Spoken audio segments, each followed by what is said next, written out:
Now here's MSNBC fighting the idea of mass deportations because it's just not so nice. Watch. Like mass deportation, we can talk about the funding mechanism and whether or not that is done through reconciliation. But there's something different when all of a sudden you see these policies playing out in your own neighborhood.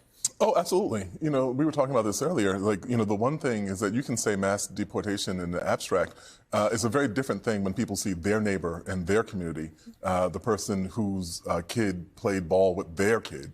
When you see that person dragged from their home, it has a very different kind of resonance. And that's a kind of, you know, fundamental thing, dynamic in American society that goes, you know, all the way back to the abolition days. Like, that's a very difficult thing for people to countenance. And so there are a dozen kind of landmines like that, where there are policies that rhetorically might sound effective because everyone in the audience cheered when you said it, but the implications of it are things that you aren't prepared to deal with at all. I just find it hilarious when these smug contributors just speak so confidently about what the American people want or don't want, or what they're going to expect or not expect. Immigration was like the #2 issue that people voted on. So to say that they voted for it in theory, but then when it's actually happening in their communities, they're somehow going to be upset by it. How about asking the residents of Springfield, Ohio, who had more than 30,000 Haitian migrants come to their town of only 30,000 people in the last 4 years, if they're actually going to be upset in practice, if this issue that they highlighted as being so serious for them is finally going to get resolved. Now, as I said, since November 5th, everybody has essentially discredited Joe Biden as having any kind of authority or importance, and they understand that the adults are coming back to run things. Listen to the leaders of the European Union say that Trump was right, that they need to spend more on defense and commit to doing so.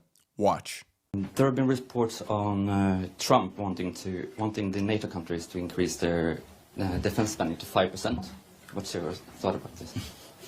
I think what we just said is obvious, that European countries individually, most of us, and collectively need to strengthen our defense. And let's do that.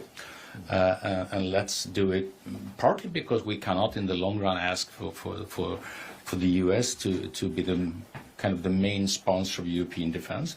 But also, as Kyriakos mentioned, there's the best way of cultivating the important transatlantic link is to show that we do take our own defense seriously. So it was 2018 on Trump's first period. He visited in Europe and he said you have to spend more to defense. He was right. He was right. And I think that, and we have seen that he has done the same again. You have to spend more, and he's right again. And if I just may add, there's one thing we know, I think, is that the 2% number is probably history. So it will be more than 2%.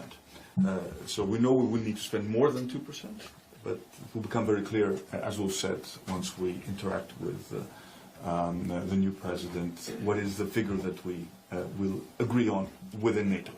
See, Democrats always love to use the talking point that globally no one likes Trump. They prefer Biden so much more. Yeah, the same way I'm sure kids prefer when a substitute teacher is in charge over their real teacher who keeps things orderly and strict. It's a great day for the rest of the world when we have a president in charge who just openly allows us to get taken advantage of at every single turn.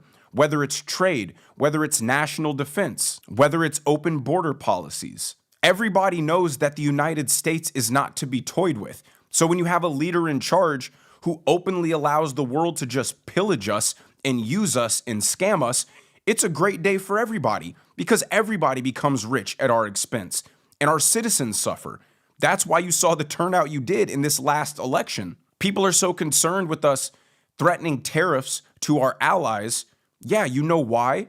Because they have tariffs on us. They make it impossible for our companies to compete in their markets while we have no tariffs on them and their companies are allowed to sell freely into the country. It's not free trade. It's not fair. So Trump saying that the days of taking advantage of America are over isn't somehow a threat to our allies that now we're becoming adversarial to them. It's just simply saying we're all going to play on a level playing field. And if you're not willing to do that, then you don't get access to the most valuable market on planet Earth.